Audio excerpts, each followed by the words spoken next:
Φίλοι μου Χρυσοδύρες, γεια σας. Σήμερα θα κάνω ένα βίντεο, θα μιλήσω για το χωριό μου, για την Παναγίτσα. Είναι αληθινή ιστορία. Είναι ένα χωριό στον Ορεινό Όγκο, θα το μοιραστώ μαζί σας, που είναι κάτω από τους πρόποδες του Καϊμάξαλαν. Αυτή η ιστορία έχει γίνει στον Εφήλιο. Είναι μια αληθινή ιστορία στα δεύτερα, που το χωριό μου ήταν ένα χωριό που είναι όλο προσφυγικό, είναι όλοι πόντοι, λίγες οικογένειες μικρασιάτες και λίγες στραγιώτες. Σε αυτό το χωριό έχουν έρθει από τον Πόντο, από την Τραπεζούντα και ζουν εκεί αρμονικά από το 1924. Το χωριό αυτό είναι ανταλλάξιμο. Μας έχουν βοηθήσει οι ντόπιοι γύρω-γύρω τα χωριά τα πρώτα χρόνια για να μπορέσουμε να βρούμε ζώα, δηλαδή άλογα, γαϊδούρια, πρόβατα, τα πάντα, για να μπορέσουμε να κρατηθούμε στα πόδια μας.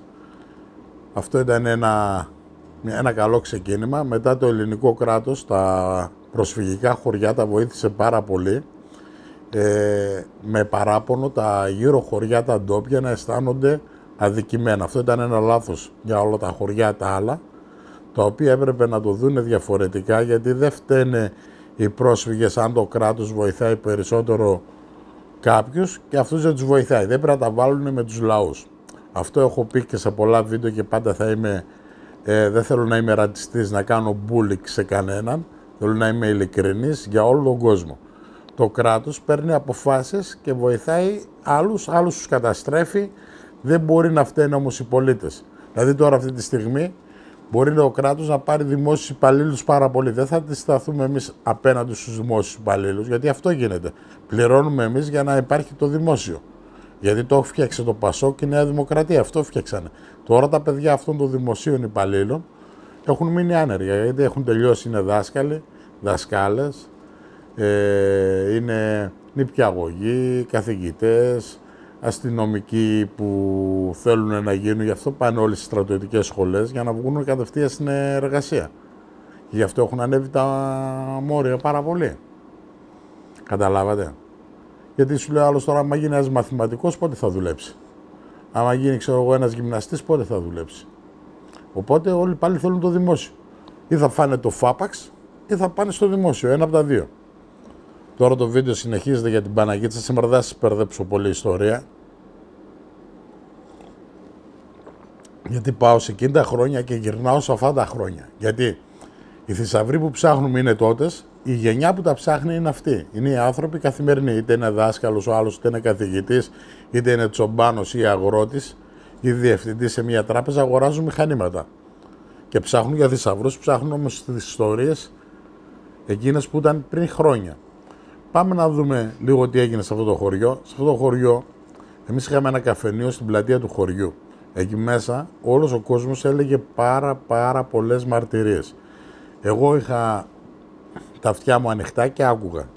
Και γι' αυτό έχω γίνει πολύ δημοκρατικό άτομο και πολύ λαϊκό άτομο, γιατί έχω κάνει με ανθρώπους που έχουν σουρώσει στο μαγαζί, με ανθρώπους που έχουν αγαπήσει, με ανθρώπους που βγάλαν παράπονα, με ανθρώπους που δικάζαν τους γονείς τους, με ανθρώπους πάντα που έφταιγε κάποιος άλλος. Όταν μπαίνει ο άλλος και σουρώνει, βγάζει άλλο χαρακτήρα και εκεί μπορείς να καταλάβεις τι άνθρωπος είναι. Όταν ο άλλος δεν του βοηθάει ο πατέρας του πλέον, αρχίζει βρίζει τον ίδιο τον πατέρα και τη μάνα. Γι' αυτό είναι λάθος. Να ξέρετε, οι γονείς σας έχουν μεγάλη αξία. Και τα αδέλφια σας μπορεί να κάνουν λάθη. Όμως μην τους βρίζετε μπροστά σε άλλους. Γιατί είστε το ίδιο αίμα. Κρατήστε το μέσα σας, γιατί κάποια στιγμή θα το μετανιώσετε. Ό,τι και να κάνετε. Μπορεί ένας να είναι χαζός. Μην το δώσει στροφή να γίνει πιο χαζός. Γιατί αν το ξαναδώσει στροφή θα γίνει πιο χαζός. Γιατί ο χαζός είναι πάντα χαζός. Ένας από τα δύο αδέλφια θα πρέπει να σκέφτεται πιο λογικά και πιο έξυπνα και να μοιράζεται. Γιατί θα σας πω αυτή την ιστορία που θα σας ανατρεχιάσει τη ζωή. Γιατί μόνο αληθινές ιστορίες λέω εγώ. Δηλαδή, μην καταδικάζετε κατευθείαν. Είναι εύκολη τροφή να βρεις τον αδελφό σου να πεις ο μαλάκας, γιατί έχει πάρει ένα χωράφι παραπάνω. Στα χωριά αυτό γινότανε, ή έχει πάρει το καλύτερο οικόπεδο. Γιατί αυτός ο κλήρος, γιατί σας είπα πήγαμε το 24, γιατί ο κλήρος το 24 πώς ήτανε. Οι ανταλλάξιμοι παίρναν 23 στρέμματα ως 32 στρέμματα. Αυτά παίρνανε. Άλλα ήταν πρώτη κατηγορία, δεύτερη κατηγορία, τρίτη κατηγορία. Είχαν άλλες ονομασίες, είναι χωράφια. Ποια είναι τα πιο καλά, είναι αυτό που είναι πρώτη κατηγορία, δεύτερη κατηγορία, τρίτη κατηγορία. Για να το καταλάβετε. Μπορεί να έχει και 4 και 5 κατηγορίες χωράφια. Σε όλη την Ελλάδα έτσι γίνεται. Ερχόντουσαν τοπογράφοι, μετρούσαν, χρεώναν οικόπεδα γιατί έπρεπε να πάρουν τον ίδιο κλήρο. Λέγεται ένας κλήρος. Κατάλαβες. Άλλοι πήραν και 1,5 κλήρο. Πόσα μέλη είχε η οικογένεια. Πάμε όμως τώρα στην ουσία για να μεταφερθούμε στην εποχή του εφηλίου. Ο Εφήλιος και το χωριό μου που σας είπα είναι κάτω από τους πρόποδες του Καϊμάξαλα. Στα πρώτα όλη η Παναγίτσα ήταν αντάρτες. Όλοι. Όλο το χωριό είχε ανέβει στο βουνό για να πολεμήσουμε πρώτα τον Ιταλό, το 40, όπως πήγε και ο παππούς μου και όλοι αυτοί. Στα δεύτερα πήγαμε να πολεμήσουμε τον Γερμανό. Υπήρχαν από παιδιά που δουλεύανε στα πρώτα πρόχειρα μηνύματα που τα στέλνανε για το σύνδεσμο και το δεύτερα που ήταν στο βουνό. Εκεί, σε αυτό το χωριό, έχουν έρθει Άγγλοι. Οι Άγγλοι είχαν έρθει στα πρώτα, τώρα θα σας πω λίγο τα πρώτα για να πάμε στην ουσία. Στα πρώτα όλο το χωριό ήταν αντάρτες, ήταν και Άγγλοι. Οι Άγγλοι μέναν εκεί, είχαν μισθώσει κάποια σπίτια, είχε αστυνομία, είχε σαντέα, εθνοφυλακή, είχε τα πάντα. Ήταν η Άρνησα, πιο μεγάλο χωριό, πιο κεφαλοχώρι. Και η Έδεσα που ήταν η μεγάλη δύναμη. Όταν όμως αυτό εδώ πέρα τελείωσε και οι Άγγλοι κάναν τη δουλειά τους, κάνανε τις ρουφιανιές, γιατί πραγματικά έγινε γερός πόλεμος και ένας πόλεμος ο οποίος ήταν ο πιο αιματερός που έγινε στην Ελλάδα. Με πολλά θύματα και από τις δύο μεριές, με πολλά λάθη από παντού, γιατί είχαν φυτέψει μέσα στις καρδιές των ανθρώπων και όλων αυτών των συμμάχων, δίθεν συμμάχων, το δηλητήριο. Και το δηλητήριο έβγαινε. Φτιάξανε ολόκληρες γενιές να μισεί ο ένας τον άλλον. Τι θέλω να πω θα το καταλάβετε πιο κάτω που θα είναι πιο εύκολη η συζήτηση για σας. Μιλάω μόνος μου, σκέφτομαι αυτά που λέω, τα λέω δυνατά για να τα ακούσετε καλά, για να μην ξαναγίνουν στο μέλλον τέτοια λάθη. Γίνανε στο παρελθόν. Στο μέλλον να μην ξαναεπαναληφθούν, γιατί θα είναι κρίμα να κάνουμε δεύτερη φορά το ίδιο λάθος. Γιατί οι λαοί μεταξύ τους πρέπει να ζουν αρμονικά, γνήσια και ελληνικά και να αισθάνονται όλοι αυτοί οι πολίτες που ζουν μεικτοί πληθυσμοί, γιατί έτσι είμαστε τώρα πλέον, ζούμε μεικτοί πληθυσμοί, βλάχοι, πόντοι, μικρασιάτες, θρακιώτες, νησιώτες, 1002 φυλές, να αισθάνεστε Έλληνες. Και οι Αλβανοί που ήρθαν στην Ελλάδα και πάνε τα παιδιά τους στα σχολεία και ζουν εδώ και θα πάρουν ελληνικές ταυτότητες, να αγαπάνε και τη χώρα τους, την Αλβανία όμως και την Ελλάδα, γιατί η Ελλάδα τους τάισε, τους μεγάλωσε, τους μόρφωσε, να όλοι αυτοί είτε είναι όποιοι και να έχουν έρθει και είναι εδώ πέρα. Μερικοί μου λένε για τους Ρωσοπόντιους δεν λες τίποτα, γιατί για μένα, κοιτάξτε να δείτε, είμαι Πόντιος, στο έχω πει, αγαπάω όλους τους Πόντιους, μιλάω ποντιακά και πάντα ό,τι και να κάνω μέσα στην ψυχή μου έχω μεγαλώσει με αυτά τα έθιμα. Να χορεύω ποντιακά, να τραγουδάω ποντιακά. Δεν μπορώ να σας πω ότι δεν είμαι Πόντιος. Οι Ρωσοπόντιοι για μένα είναι Πόντιοι. Εσείς τους λέτε Ρωσοπόντιους γιατί δεν τους χωνεύετε. Τι σας πειράξαν οι άνθρωποι, αφού αισθάνονται Πόντιοι και Έλληνες, πρέπει να τους αγκαλιάσετε.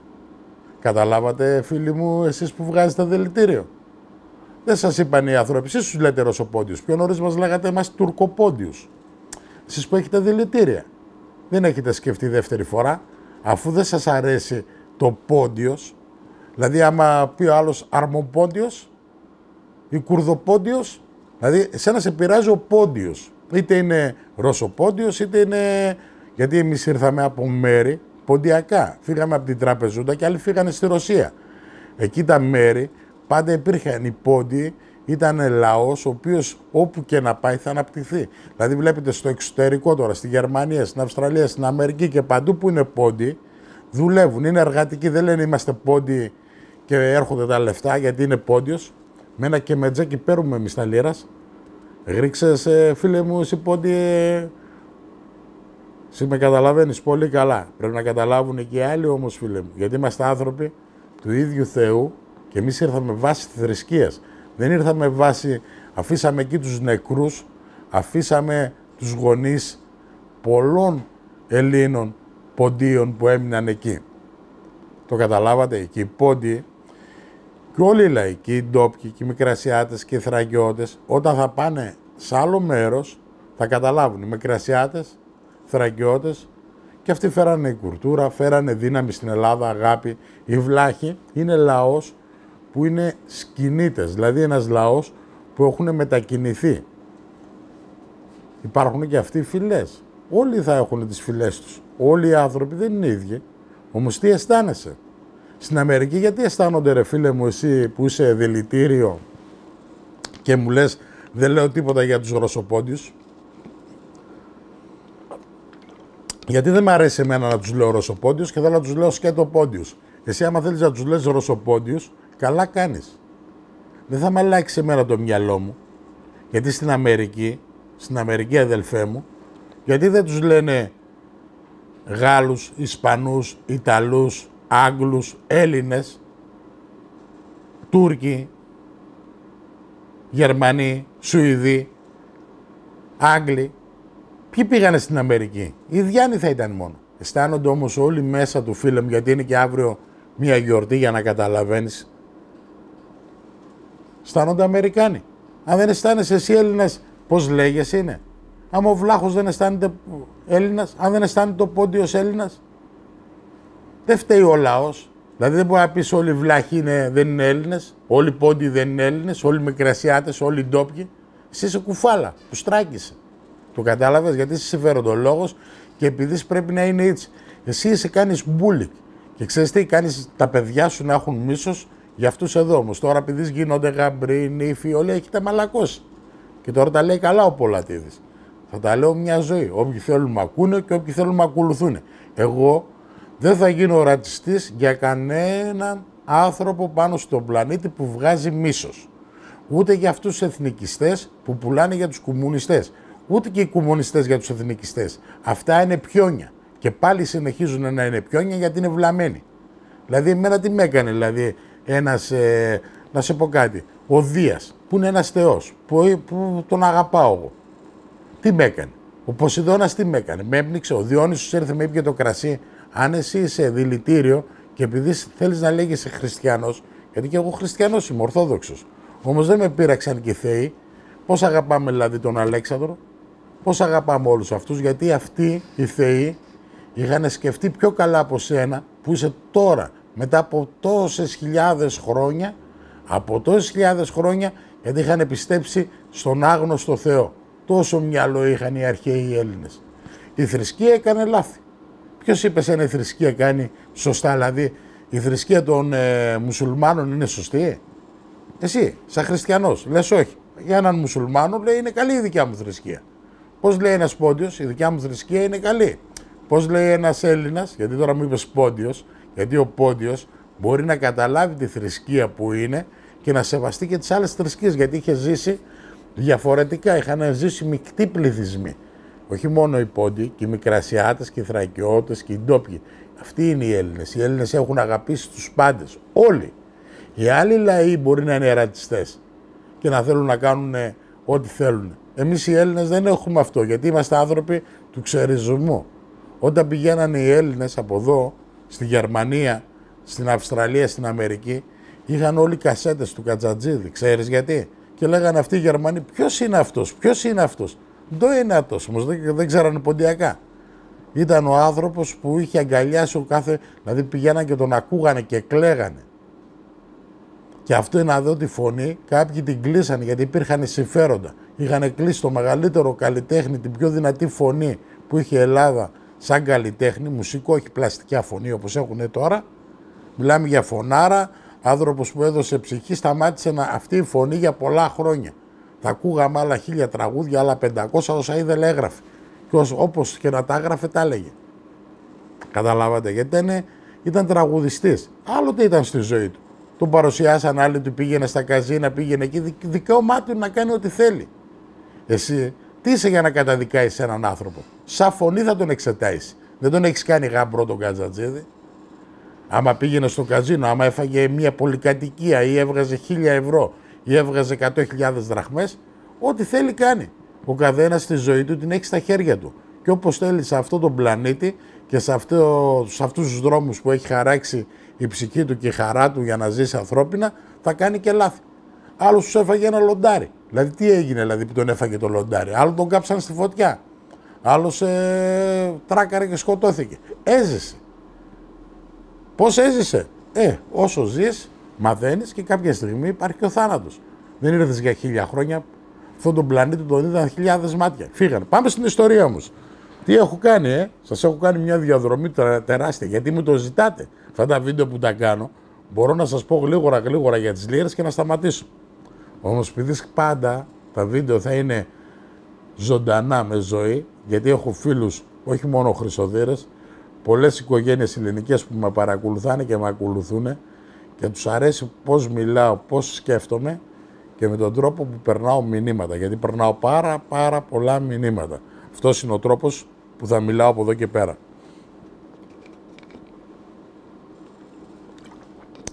Το χωριό μου η Παναγίτσα, και ο καθένας μιλάει για το χωριό του, θα σας διηγηθώ την ιστορία. Αφού είχαμε ανέβει όλοι στο βουνό, ήμασταν εναντίον των Γερμανών και των Ιταλών, κάποια στιγμή, όταν ήρθαν οι Γερμανοί και είχαν γίνει, ξέρετε, στο Κάιρο η κυβέρνηση και παραδοθήκαν τα πάντα, κατέβηκε ο κόσμος από τα βουνά, ο καθένας πήγε στα σπίτια του. Στη δεύτερη προπαγάνδα που έπρεπε να ανέβουμε πάλι στο βουνό, ανέβηκαν πάρα πολύ λίγα άτομα από το χωριό μου. Μπορεί 2 οικογένειες, δηλαδή 2 άτομα. Να με πεις ένα τέτοιο μεγάλο 1000 κάτοικοι να ανέβηκαν 2 άτομα, μόνο 2 άτομα. Τα άλλα χωριά στην ευρύτερη περιοχή ανέβηκαν περισσότεροι. Γιατί υπήρχε ένα στυλ σαν οχράνα. Κάποιος μου γράφει για την οχράνα, δεν θέλω να το πω έτσι, το λέω οχράνα για να το καταλάβουν πολλοί. Γιατί θα βουτάτε τη γλώσσα στο μυαλό σας για να καταλαβαίνετε τι λέει ο Πολατίδης. Δεν μπορώ να σας λέω εγώ μια ιστορία που πρέπει να γράψω 2 βιβλία για να στο περάσω μέσα σε ένα 20 λεπτό εγώ αυτό που θέλω να πω. Τι θέλω να πω? Αφού ανέβηκαν στα δεύτερα, αρχίνησαν πάλι γίνονται στο βουνό να κλέβουν κοπάδια οι αντάρτες, να πιάνουν ανθρώπους, να εκβιάζουν για να ανέβουν στο βουνό. Κάποιοι ανέβηκαν γιατί είχαν συμφέροντα. Κάποιοι γιατί είχαν μίσος. Κάποιοι πιστεύανε σε κάτι άλλο. Όποιος όμως ήταν Έλληνας, με ψυχή ελληνική, δεν πολεμούσε Έλληνα τον Έλληνα. Δηλαδή εμένα μου κάνει ένας αστυνομικός κάτι, για να το καταλάβετε πολύ απλά, εσείς φίλοι μου που είστε νεολαία τώρα, με αυτό εδώ που θα σας πω εγώ. Δεν πας κόντρα στην αστυνομία. Δηλαδή τι θέλω να πω? Η αστυνομία και η δικαιοσύνη είπε αυτό το πράγμα. Αν δεν σ' αρέσει η χώρα σου, μπες σε ένα αυτοκίνητο και φύγει όπως έκανες μετά. Και έχεις φύγει στην Πολωνία, στην Τσεχία, γιατί απαρνήθηκες στο ελληνικό κράτος και έφυγες. Έπρεπε να φύγεις απευθείας. Δεν χρειάζεται να γίνει ένας εμφύλιος πόλεμος, να πάρεις εσύ όπλα που έδινε ο Τίτο και είχατε κάποιες σπηλιές κρυμμένες πάνω στο βουνό και είχατε αφήσει τα πιο πολλά όπλα για να ξεκινήσει η δεύτερη προπαγάνδα που σας είχαν ήδη δηλητηριάσει οι Εγγλέζοι. Πάλι αυτοί. Οι Εγγλέζοι ήταν οι Ρουφιάνοι. Ήθελαν τα δεύτερα Αντάρτικα για να μην κάτσει η Ελλάδα στη διαπραγμάτευση. Γιατί ο Τσόρτσης μαζί με τον Στάλιν τη μοιράσανε και σε ένα πακέτο τσιγάρα. Καταλάβατε? Ο Τίτο, ο Τότες και αυτοί είχαν κλείσει τα σύνορα και δεν μπορούσαν να φύγουν οι Αντάρτες από εκεί. Γι' αυτό πήγανε στο Γράμμο και στο Βίτς και μετά φύγανε προς την Αλβανία. Γιατί μπήκανε τα ΛΟΚ, τα ελληνικά από πίσω και τους πετσοκόβανε. Γιατί οι Αντάρτες δεν ήταν ξένα παιδιά, ήταν παιδιά δικά μας. Να σας πω γιατί το λέω έτσι. Γιατί οι Αντάρτες φάγανε την προπαγάνδα. Την πληρώσανε γιατί κάποιοι από αυτούς ήταν επιτίδοι και τα είχαν αρπάξει. Αυτές οι λίρες αυτό το ρόλο παίξανε. Άλλοι γιατί ήταν πιστοί στο κόμμα. Άλλοι γιατί. Κανένας δεν ξέρει ακριβώς την αλήθεια και γιατί άλλοι σκότωσαν τον παππού του, άλλος σκότωσαν τον γιο του, ο άλλος σκότωσαν τον πατέρα του και γινόταν αντάρτης. Εναντίον ποιον? Όπως έτσι και από την άλλη μεριά είχαν σκοτωθεί. Δηλαδή, άμα σκοτωνόταν ένας φαντάρος και ποιοι τους σκοτώναν? Οι ίδιοι. Φτιάχναν προπαγάνδα. Αυτό που σας λέω, οι Εγγλέζοι. Βάζανε ντεμεκ, μπορεί να ήταν οι ίδιοι και σκοτώνανε 3 άτομα για να ανέβουν από το χωριό 20 πάνω. Και λέγανε το κάνανε τα ΤΕΑ, το έκανε ο Τάδε, το έκανε ο στρατός, το έκανε εκείνο. Το σαμποτάρ, γιατί τους λέγανε σαμποτέρ τους Άγγλους, ξέρετε? Εδώ τους Γερμανούς ανατινάξανε. Μας βάλανε ολόκληρη χώρα να πολεμήσουμε για αυτούς. Γιατί σας μιλάω εγώ? Γιατί η ιστορία που σας λέω, εμείς η οικογένειά μου ήταν όλοι αριστεροί. Το ξέρει πολύ καλά όλο το χωριό. Ο παππούς μου ήταν γραμματέας στο Κομμουνιστικό Κόμμα. Το καταλαβαίνετε πόσο δύναμη είχε. Ο μόνος που ήταν δυνατός. Όμως έτρωγε και πολύ ξύλο από την αστυνομία. Να μου πεις γιατί ήταν αριστερός, ήταν δάσκαλος, ήταν φιλότιμος και μία τον παίρνανε οι κομμουνιστές και μία αυτοί εδώ πέρα, οι αστυνομικοί. Δεν ξέραν να γράψουν με τις πένες. Αυτός ο άνθρωπος ήταν μορφωμένος. Είχε βγάλει το γυμνάσιο της Τραπεζούντας. Για να καταλάβετε τι αξία είχε ο παππούς μου. Μιλούσε 3 γλώσσες άπιαστα. Εδώ δεν είχαν πάει τρίτη δημοτικού και δευτέρα δημοτικού και πέμπτη δημοτική. Όχι όλοι, κάποιοι ήταν και εδώ μορφωμένοι. Όμως ήταν πιο. Ο παππούς μου ήρθε μορφωμένος και ήρθε μόνο και μόνο με καλή ψυχή. Απλώς μία τον εκμεταλλευόντουσαν οι δεν και μία γι' αυτό αυτά που σας λέω είναι μαρτυρίες μέσα από το σπίτι μου. Και η μάχη της Παναγίτσας, για να σας δώσω να καταλάβετε λίγο τι θέλω να πω, οι Παναγιτσιώτες ήταν έξυπνοι άνθρωποι και πρόσφυγες. Ξέρεις τι κάναν, πήραν έναν παπά από τα διπλανά χωριά. Τα διπλανά χωριά είναι γύρω-γύρω όλα ντόπια. Τα χωριά αυτά τα ποντιακά το κράτος τα είχε σπείρει σε τέτοια σημεία για να μην υπάρχει αυτή η βουλγάρικη γλώσσα. Αυτή είναι η αλήθεια μου, δεν τη λένε. Και σπήρανε προσφυγικά χωριά μέσα σε αυτά εδώ πέρα για να αλλάξουν οι πληθυσμοί, γιατί τότε οι κομιντατζίδες που σας έλεγα, οι εξάρχικοι, ήθελαν να φτιάξουν το δικό τους μακεδονικό κράτος.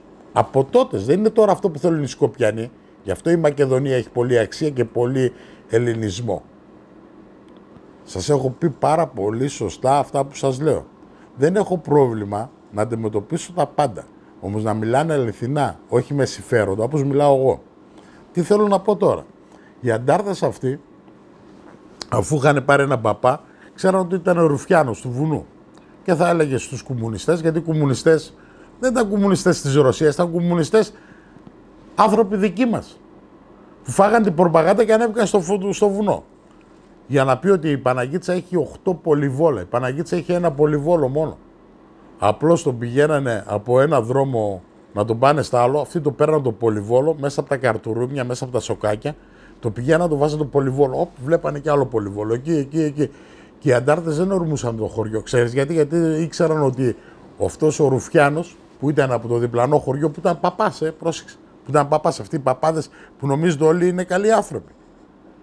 Η εκκλησία είναι άλλο και άλλο είναι ο παπάς, είναι άνθρωπος. Δεν είναι Θεός. Πρέπει να αγαπάμε τον Θεό και να το σεβόμαστε, όχι τον παπά. Ο παπάς πρέπει να σέβεται την ανθρωπότητα, να μην κάνει ρουφιανιές. Όταν κάνει ένας παπάς κάτι κακό, δεν θα τα βάζουμε εμείς με την εκκλησία. Η εκκλησία είναι του Θεού, είναι του λαού, είναι δικιά μας. Ο παπάς δεν είναι δικός μας, ο παπάς έχει την παπαδιά και τα παιδιά του.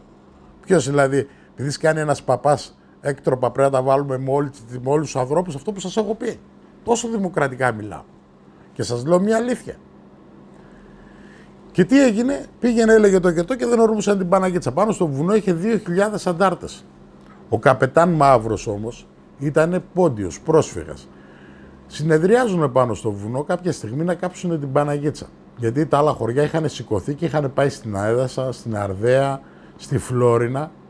Το μόνο χωριό που ήταν εκεί πάνω. Τα άλλα χωριά δεν τα πειράζανε γιατί είχαν πολλούς αντάρτες από τα διπλανά χωριά. Γιατί σας το λέω αυτό. Μια δόση Παναγίτσα από τον παλιό το δρόμο, από τη γέφυρα, όταν θα πηγαίνανε στο νησί, σηκώθηκαν να πάνε στο νησί. Αυτοί που θα πηγαίνανε στο νησί, να σας πω μια ιστορία, ήταν ο Μπαρμπαγιάννης στο χωριό, αυτός ήταν και μπακάλης. Αυτός ήταν και μπακάλης και επειδή λεγότανε Ακριτίδης, αυτοί είχαν μανία έναν άλλον Ακριτίδη. Ο Μπαρμπαγιάννης ήταν ένας φιλήσυχος άνθρωπος που βοηθούσε και τους αντάρτες, καλοσυνάτος άνθρωπος στη γειτονιά εμένα απέναντι από το δικό μας το σπίτι, ο Κουρέας. Τον πιάσανε αυτόν τον Μπαρμπαγιάννη, τον πηγαίνανε από τον πίσω δρόμο από το νησί. Έχουμε ένα χωριό, λέγεται νησί, δεν είναι νησί εδώ πέρα στην Έδασα, δεν έχουμε, για να μην μπερδευτείτε. Έτσι λέγεται το χωριό. Και από εκεί από το νησί, από τον πίσω δρόμο, ερχόντουσαν στην Έδασα και όταν είχε παζάρι, κατεβάζανε ξύλα, κάρβουνα, να αγοράσουν αλάτι, λάδι και πηγαίναν σαν καραβάνι. 5-6 ζώα, 2 κάρα, γαϊδούρια για να κατέβουν κάτω, για να πάρουν ψώνια και να γυρίσουν. Στο δρόμο τους στήσανε νέδρα οι αντάρτες. Τους πιάσανε 67 άτομα. Τους πιάσανε, τους ανεβάσανε πάνω στο βουνό. στην άνω κορυφή. Είναι 2 χωριά, κάτω κορυφή, άνω κορυφή. Στην εκκλησία τους βάλανε μέσα και αυτό τον Μπαρμπαγιάννη, πώς λέγε, Ακριτίδης. Τους είχαν ανακρίνει, το χτυπούσε ένας, το χτυπούσε γιατί είχε ακούσει για αυτόν τον Ακριτίδη και είχαν μανία έναν άλλον Ακριτίδη. Μόλις το χτυπούσαν, μόλις έφτασε πάνω ο καπετάν Σάβας. Ο καπετάν Σάβας λεγόταν Μαύρος, όμως ήταν πόντιος από την Άψαλ. Μόλις τον είδε, λέει τι τον κάνεις αυτόν, αυτός μιλούσε αυτή τη γλώσσα στα ντόπια, όμως δεν ήξερε ελληνικά. Και αν ήξερε τα έλεγε λίγο στραβά. Τον πατάει 2 σφαλιάρες, το λέει άντε ρε φύγε από εδώ, το λέει, γιατί υπήρχε μπούλικ. Και μετά τους φερθήκαν εκεί καλά, τους ταΐζανε μέσα εκεί στην εκκλησία 2 μέρες. Η Παναγίτσα τι έκανε? Πήγε, έπιασε ανθρώπους από άλλο χωριό ντόπιων που είχε πιο πολλούς πάνω στο βουνό. Δεν αναφέρω ονόματα για πολλούς λόγους. Τους έπιασε, τους έφερε στο χωριό, ξύλο οι Παναγιτσιώτες αυτούς για να τους αφήσουν. Και έτσι αφήσανε τους 67 ανθρώπους, κατέβηκαν στο χωριό, αλλιώς θα καίγανε το χωριό το διπλανό. Έτσι γινόταν το μίσος. Τι θέλω να πω με όλα αυτά που σας λέω? Οι πόντιοι όταν ήταν ενωμένοι, γιατί ήταν ενωμένοι, σε αυτά τα πράγματα πρέπει να είμαστε ενωμένοι. Όταν κάποιοι διαχωρίζανε το κράτος, γιατί πάνω στο χωριό, πάνω στο βουνό ήθελαν να κάνουν το βουλγάρικο τάγμα. Βουλγάρικο κομμουνιστικό σύστημα για τη Μακεδονία. Καταλάβατε φίλοι μου, εσάς που σας είπα Οχράνα, δεν το καταλάβατε? Αυτός είναι ο Πολατίδης και ξέρεις, ό,τι με γράφετε σας απαντάω. Λίγο αργάω, σκέφτομαι γιατί άμα είστε ρουφιάνοι και πούστιδες και καριόλιδες από άλλο κανάλι, γιατί έχω ακόμα τέτοια σκουπίδια, σας απαντάει ο Πολατίδης, γιατί ο Πολατίδης ξέρει πάρα πολύ ιστορία και αληθινή ιστορία. Τι έγινε όμως? Όταν κατέβηκαν αυτοί και ήρθαν στο χωριό, κάποια στιγμή ήθελαν να χτυπήσουν το χωριό. Τότε ήταν ένας Κώστας Μωραΐδης. Αυτός ήταν θείος μου, η γιαγιά μου και η μάνα του ήταν αδέλφια. Καταλαβαίνετε φίλοι μου? Αυτός ήταν ο Κάλτσοφ, είχε παρατσούκλι Κάλτσοφ. Αυτοί όλοι που ήταν στο βουνό, ο Κώστας ο Μωραΐδης, τώρα όλοι τη βλέπετε αυτό στην Ελλάδα. Όλοι δεν ξέρετε ποιος είμαι. Ο Κάλτσοφ, μόλις έγινε η μάχη, ο Κάλτσοφ κατέβαινε και λένε δεν θα αφήσουν ούτε θηλυκιά γάτα. Θα σκάψουν, θα σκοτώσουν τους πάντες από την Παναγίτσα. Δεν θα αφήσουν κανέναν. Ούτε έναν άνθρωπο. Ούτε μία αρσενικιά γάτα. Δεν το καταλαβαίνετε? Μόλις ξεκινάνε και μπαίνουν, αρχίζουν και καίνε τα σπίτια από τις άκρες του Τσακάλα. Ο Τσακάλας τους βοηθούσε πολύ. Εκεί τις άκρες, αφού δεν ξέραν τι κάνανε, είχαν βουρκώσει. Μιλούσαν όμως ο θείος μου τους γυρνούσε στο βουνό για να μην το χτυπήσουν. Τους πήγαινε στα ίδια μέρη. Τους να έρθει ξημέρωμα, γιατί άμα πέφτανε η ώρα 1 το βράδυ μέσα στο χωριό, δεν θα έμενε τίποτα. Η μάχη της Παναγίτσας είχε 37 άτομα. 37 άτομα. Νεκρούς. Είχε 37 νεκρούς και 5 Παναγιτσικότες σκοτώθηκαν. Ή μάλλον πιο πολύ. 74 νεκροί. 74 νεκροί, 5 Παναγιτσιώτες ή 6, δεν θυμάμαι ακριβώς, που σκοτώθηκαν. Γιατί όμως αυτό? Γιατί τους έφερε ξημερώματα και είπαν άμα περάσει το ποτάμι, γι' αυτό σας λέω, το ποτάμι που ήταν το χωριό που είχε κάνει σύνορα και πολυβολία, άμα πατούσες μέσα στο ποτάμι, στο νερό γιατί ήταν χειμώνας, θα λέγανε ότι ήταν ζώο και δεν θα ρίχνανε. Γιατί ήταν ένα άλογο, ένα λύκος, ένα ζώο. Αυτοί πηδούσαν για να μην βραχούνε, το καταλάβανε οι Παναγιτσιώτες και αρχίσαν και βάλανε με τα όπλα. Και τους είχε προδοποιήσει ο Κάλτσοφ, τους έριξε το πρωί και είχαν πάρα πολλούς νεκρούς και γι' αυτό μετά ο Κάλτσοφ με έναν τρόπο δολοφονήθηκε, θα σας πω πιο κάτω. Αφού έγινε αυτή η μάχη, μεγάλη μάχη της Παναγίτσας, σκοτώθηκαν 74 αντάρτες. Κάποιοι ήταν τραυματίες, πήγανε με πέτρες, άλλοι από το χωριό τους πάσαν τα κεφάλια. Η αλήθεια είναι κάπου στη μέση. Γιατί δεν μπορώ να πάω ούτε από τη μια μεριά ούτε από την άλλη. Οι αντάρτες σκοτώσαν 6 άτομα. Όταν έρχονται να σε σκοτώσουν, θα πολεμήσεις εσύ. Δηλαδή, τι έχει σημασία άμα είναι ο Ιταλός πολεμήσει με τον Έλληνα ή ο αντάρτης θέλει να σκοτώσει ένα χωριό? Ο χωριανός θα μυθεί για τη μάνα του, για τον πατέρα του, για τα παιδιά του. Αυτό έκανε η Παναγίτσα, φίλοι μου, εσείς για να μαθαίνετε την ιστορία. Αμύθηκε για να μην τους σκοτώσουν. Δεν πήγαν αυτοί στο βουνό να τους σκοτώσουν. Αυτοί κατέβηκαν με μίσος από πάνω από το βουνό, ας ήταν και ο θείος μου, να σκοτώσουν ποιους? Τους Έλληνες. Γιατί έτσι τους ήφερε. Γιατί ψηφίσανε Και η Παναγίτσα έχασε 5-2. Ψηφίσαν 7 καπεταναίοι και έχασε 5-2. Γιατί οι άλλοι πιάσαν το νησί για να μην μπορεί να ανέβει ο στρατός από την Έδεσα. Μόνο από την Άρνησα και ό,τι πρόλαβε η αεροπορία. Εκεί έπεσε και ένα αεροπλάνο. Εκεί τη μέρα. Για τρίχα έχω εδώ πέρα, μου βασανίζει. Άκου να σας πω. Αφού έγινε αυτή η μάχη, δεν ξέρω πώς τα λέω πολύ σωστά, παντός πολύ αληθινά. Αφού έγινε η μάχη, είχε νεκρούς, τους φέρανε όλους εκεί στην πλατεία του χωριού. Οι αντάρτες, οι Παναγιτσιώτες πεθούσαν τους 5 νεκρούς που είχαν, 74 άτομα. Οι παλιοί άνθρωποι στο χωριό, οι γέροι, είπανε ένα στρατιώτη που ήταν από κάτω από την Πελοπόννησο. Το λένε, αυτό μην το κάνεις στο χωριό, θα τους κόψεις τα κεφάλια, θα έχουμε αντίτυπα για το χωριό. Αυτός με το δικό του τρόπο, επειδή στον είχαν σκοτώσει τη μάνα του, τον πατέρα του, ξεκυλιάσαν τη γυναίκα του, οι αντάρτες, είχε μεγάλο μίσος. Και τους βάζαν πάνω σε ένα ξύλο και τους έκοβε τα κεφάλια. Αυτοί βάλαν τον πατέρα μου να τους κουβαλάει. Αυτός ο πατέρας μου ήταν γεννημένος το 31. Ήταν ένα παιδί 17 χρονών τότε. Και το βάλανε τον πατέρα μου μαζί με το Φουρτούνα να κουβαλάνε αυτούς σε κουβέρτες. Γιατί εμείς ήμασταν αριστεροί για να φοβούνται πάντα. Γιατί ο παππούς μου ήταν αριστερός, ο Μοσπηδής ήταν ατρενέτες, μια φυλή των Ποντίων που ήταν από την Τραπεζούντα. Και αυτοί κάνανε κουμάντου στο χωριό. Τον παππού μου δεν τον πειράζανε πολύ γιατί το σεβόντουσαν, γιατί ήξερε πολλά γράμματα. Οι άλλοι όλοι υποφέραν, τρώγανε ξύλο, γι' αυτό πήγαιναν και στο βουνό, γινόντουσαν αντάρτες. Δηλαδή στο βουνό που ανεβαίνανε αυτοί δεν ανεβαίνανε με αγάπη. Χτυπούσανε, κάνανε έσχη. Οι Πόντιοι πηγαίνανε σε άλλα χωριά και κάνανε και αυτοί έσχη. Από παντού γινότανε το έσχος. Να σας πω λίγο για αυτούς τα παιδιά. Αυτά τα παιδιά δεν είχαν τρίχες, οι αντάρτες. Ήτανε παιδιά που τους σκοτώσανε οι Παναγιτσιώτες, οι οποίοι μόλις καταλάβαν τι κάνανε, όμως αυτοί πάλι είχαν περασπιστεί το χωριό τους. Δεν μπορείς να τους καταδικάσεις ότι κάνανε μια εγκληματική πράξη. Αυτοί θα αρχόντουσαν να κάνουν μια πράξη για να τους καίγανε. Αν δεν τους σκότωναν οι Παναγιτσιώτες, θα σκοτώνανε αυτούς. Αυτή είναι η μάχη της Παναγίτσας. Μετά τι κάναν, κόψαν τα κεφάλια, αυτός τα κόψε ο στρατιώτης, τα φορτώσαν πάνω σε κάτι τζιπάκια, τι είχαν ρέο, φορτηγά, τι είχαν αυτοί, τα σώματα πήγανε προς την Έδεσα, γιατί είχε παιδιά πολλά από τον κάμπο της Εδέσης. Γιατί αυτοί οι αντάρτες δεν ήρθαν ούτε από τα Σκόπια, ούτε από την Πολωνία, ούτε από τη Ρωσία, ήταν παιδιά των Ελλήνων. Απλώς προπαγάνδα, τα άλλα τα πήρανε, φύγανε πάνω για να τους τάξανε ότι θα γίνουν αυτό, θα γίνουν εκείνο. Τα σώματα ήρθαν στην Έδεσα και τα κεφάλια πήγανε στη Φλόρινα για να πάρει αυτός αξίωμα ο στρατιωτικός, η στρατιωτική, γι' αυτό σας λέω είναι παντού πουστιά και βρωμιά. Για να πάρουν βαθμό αυτοί, κόβαν τα κεφάλια των νεκρών. Για να πάρουν πιο πολύ βαθμό, να δείξουν ότι έκαναν πιο πολύ ζημία στους αντάρτες, να φοβηθεί ο κόσμος. Δηλαδή να δείξουν ότι γινόταν χαμός, οι αντάρτες κεφάλια εδώ, σώματα εκεί, διασπήραν ένα φόβο. Δεν είχε τότε τις τηλεοράσεις για να στείλουν τα μηνύματα και τα στέλνανε εδώ. Τους έβλεπαν, τους βάζαν στις πλατείες για να τους βλέπει όλος ο κόσμος, για να φοβάται. Αυτά με είπε ο πατέρας μου, αυτά σας διηγούμε, αυτά ξέρω, αυτά σας λέω καλά.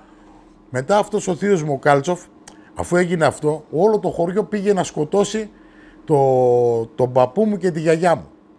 Γιατί ο Κάλτσοφ, επειδή ήταν στο βουνό, δεν ξέρανε όμως οι Παναγιτσιώτες την αλήθεια και ευτυχώς ο Μπαλής, ο γέρος, ο Αβράμ, με κάτι άλλο τους κρύψανε μέσα σε ένα μπάρι, βγάλανε τα παιδάκια που ήταν 8 χρονών, τη θεία μου την Νίτσα, τη γιαγιά μου την Παρέσα και ο θείο μου τον Στέφανο και όλους αυτούς τους βγάλαν πάνω στο βουνό. Όταν ανέβηκαν στο βουνό, πέρασε στρατοδική ο θείος μου ο Κάλτσοφ. Κώστας λεγόταν. Κάλτσοφ ήταν παρατσούκλι, μην μπερδεύεστε με τον Βούλγαρο τον Κάλτσοφ. Δεν θα μπερδεύεστε. Αυτές είχαν όλοι οι καπεταναίοι, είχαν ονόματα. Περνάει στρατοδικείο, είχε φάει 2 φορές ισόβια. Μετά κάτι μεσολάβησε εκεί, ο καπετάν Σάββας τον βοήθησε, τον έστειλε να φύγει στη Φλόρινα να πολεμήσει. Και εκεί σε μία μάχη πήγανε άλλοι, οι ίδιοι αντάρτες, επειδή είχαν πολλοί θύματα, το στήσανε νέδρα και το σκοτώσανε. Βέβαια η γιαγιά μου η Παρέσα και αυτή όλη και η γιαγιά μου Ελισάβ λέγανε ότι αυτό σκοτώθηκε ο Κώστας σε μία μάχη, έμεινε με μία κοπέλα, την είπε την κοπέλα φύγει γιατί το κάνουν πάντα ρομαντικό. Εγώ από τις έρευνες που έχω κάνει, οι ίδιοι αντάρτες για την καταστροφή που τους προκάλεσε το στήσανε νέδρα και φάγανε το θείο μου. Αυτή είναι η αλήθεια, γιατί πάντα πρέπει να την ακούμε και έτσι την έχω πει εγώ και δεν ξέρω κι εγώ άμα είναι έτσι ακριβώς όλα που στα λέω. Μάρτυρας είναι ο Θεός. Αυτά που σας λέω είναι μαρτυρίες που με βλέπει όλη η τοπική κοινωνία τώρα. Δεν μπορώ να λέω βλακίες. Θα ξεσηκωθεί ένα χωριό που έχει 1.000-1.500 κατοίκους η Παναγίτσα, γιατί η Παναγίτσα έχει διασπορά σε όλο τον κόσμο. Στο χωριό μπορεί να έχει τώρα 700 ανθρώπους, όμως όλοι οι Παναγιτσιώτες είναι σε όλη την Ελλάδα, οι οποίοι έχουν ακούσει αυτή την ιστορία από τους γονείς τους, όπως την έχω ακούσει και εγώ. Το καταλάβατε? Αυτές είναι αληθινές μαρτυρίες. Να μου πεις, Πολατίδη, τότε είχε και ένα στρατό στο χωριό, 30 άτομα δύναμη. Στην Παναγίτσα 3 φορές ήρθε η Βασίλισσα Φρυδερίκη, γιατί ήταν δεξιό χωριό. Και αυτοί φωνάζαν πάνω από το βουνό οι αντάρτες, παιδιά της Φρυδερίκης, ξέρω εγώ, μπούρου, με ένα τηλαβόα. Αυτά γινόντουσαν. Στην Παναγίτσα ήρθε 3 φορές η Φρυδερίκη. Να μου πεις, έκανε τίποτα οι βασιλιάδες, ήταν καλύτεροι στην Ελλάδα. Όλα τα σπίτι παιδιού που υπάρχουν σε κάθε χωριό, εδώ ειδικά στη Μακεδονία, σε όλα τα χωριά, ήταν της βασιλικής πρόνοιας. Καταλάβατε? Εκεί δούλευε και η μάνα μου μαγείρισα στον παιδικό σταθμό. Ό,τι σας λέω είναι ειλικρινής. Δεν έκαναν κακό οι βασιλιάδες. Αυτοί οι καινούργιοι βασιλιάδες κάνουν πολύ πιο κακό. Οι βασιλιάδες ήταν μια χαρά στην Ελλάδα για μένα. Δεν τους έζησα, όμως από αυτά που έχω ακούσει από τον κόσμο, δεν τους έκανε και τόσο κακό. Δεν εκτελούσε ο κόσμο ο βασιλιάς. Να με πεις τώρα έγινες βασιλικός? Όχι, παιδιά, εγώ δεν είμαι βασιλικός, είμαι δημοκρατικός. Μ' αρέσει η Νέα Δημοκρατία και το Πασόκ, αυτά ψήφιζα μια ζωή. Αυτά ψηφίζω που τα βάζω καμιά φορά με το Πασόκ και με τη Νέα Δημοκρατία. Μ' αρέσει η δημοκρατία μας. Σε μικρές εκλογές μπορεί να ψηφίσω πιο αριστερά, πιο δεξιά κόμματα, σε ευρωεκλογές. Σε σοβαρά θέματα δεν τους θέλω αυτούς. Γιατί η δημοκρατία έγινε με αίμα. Φίλοι μου Χρυσοδύρες, αυτή είναι η ιστορία της Παναγίτσας, η μαρτυρία με νεκρούς. Έχω αφήσει κάποια κομμάτια, θα έρθω με ένα άλλο βίντεο, θα τα διορθώσω λίγο καλύτερα. Θα δω και τις απορίες σας, εγώ σαν Πολατίδης. Κάτσα πιω λίγο νερό.